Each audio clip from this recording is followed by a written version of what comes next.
is California Congressman Adam Schiff, who is the top Democrat on the House Intelligence Committee. First of all, your reaction to the fact that the Senate and House chairs of intelligence have been briefing reporters at the White House request. Well, I'm very concerned about it.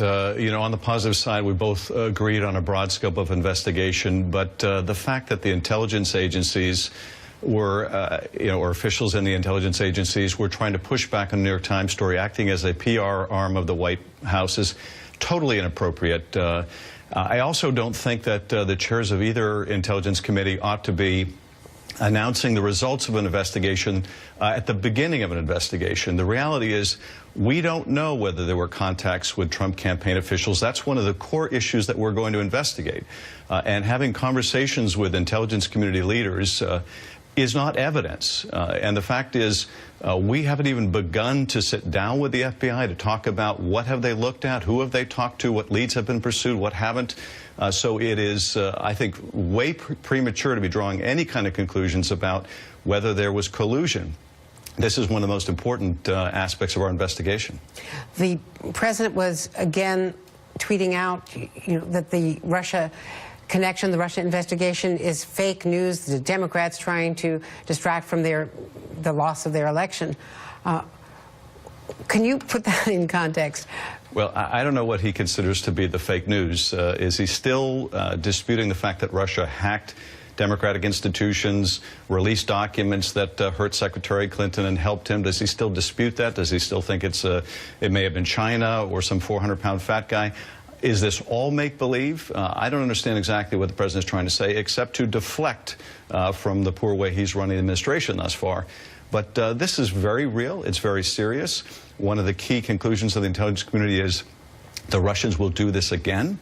So we need to know what the Russians have done, not only to inoculate ourselves against Russian interference in the future, but to protect our allies and also bring to justice if there were U.S. persons involved. And again, I want to underscore, we don't know whether there were U.S. persons involved, but it is our responsibility to find out.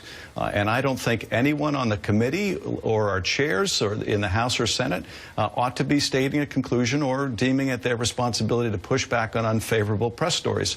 If we're going to be doing that, if we're going to be commenting on the evidence in the investigation every step of the way, every time we see a press story that we want to clarify, we are not going to have an investigation. What do you think of the fact that the Deputy FBI Director, McCabe, reportedly was the first to raise this issue to try to reassure Sean Spicer that the New York Times story was not accurate in all of its details? If that should he have made that absolutely approach? Not. Absolutely not. If the FBI or the director of the CIA was making press calls, speaking on condition of anonymity, or in any other way. But should they have been talking to the press? It's totally inappropriate. The press secretary, should they have been? Should the FBI have been in communication with the White House? Absolutely not. Not on a pending investigation that potentially involves people within the administration. Absolutely not. And they already have a serious credibility problem given how they handled the Clinton investigation.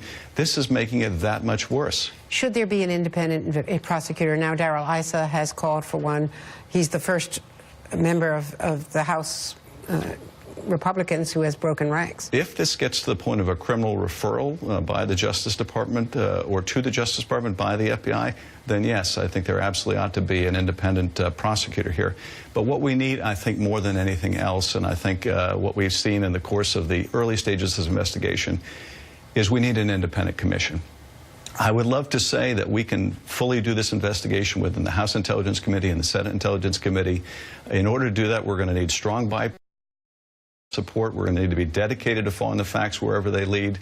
We're going to need the full cooperation of the FBI, and that is a big question mark at this point. I would take more comfort in knowing that there was a fully independent body doing its work as we're doing our work in the intelligence committees. I think that is the single most important step we could do to give the public confidence that this will be done in a completely nonpartisan fashion.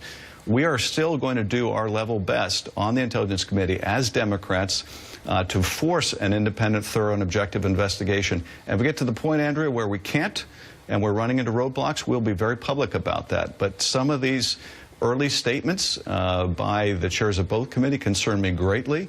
And the fact that the intelligence community leadership is talking to the press to try to do some PR for the White House is alarming, and none of this bodes well for a truly independent investigation. Well, Chairman Nunes just said that there are no early indications of any collusion between the Russians and anyone in the White House. Well, we have no evidence yet at all one way or the other, because we haven't been provided that by the FBI.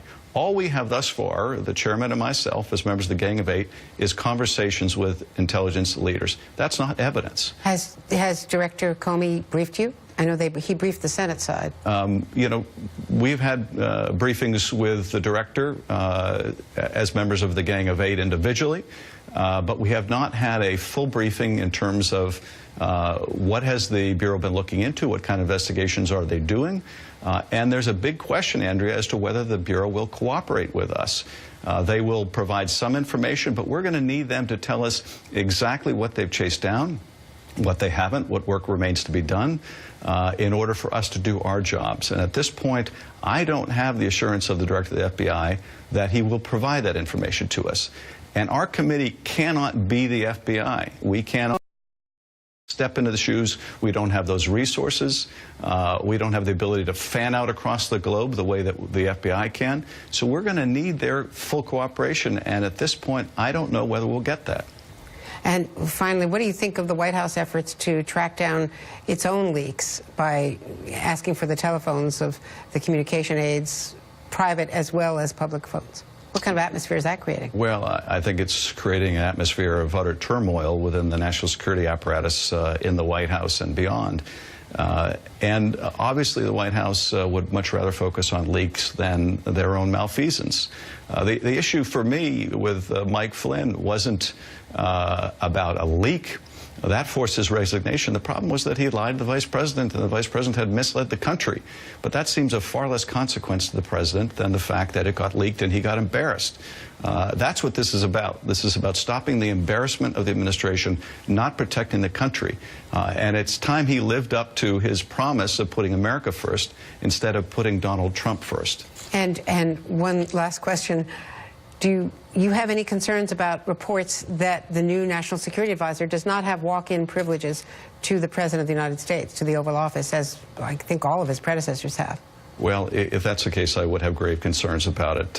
I'm glad that he's there. He is an infinite improvement on his predecessor. I'm glad that he's already speaking out. I guess the question is, can he last in that kind of environment? Can he make an impact, or is he going to reach the point where he feels he needs to step aside because he's not being permitted to do his job? Congressman Schiff, thank you.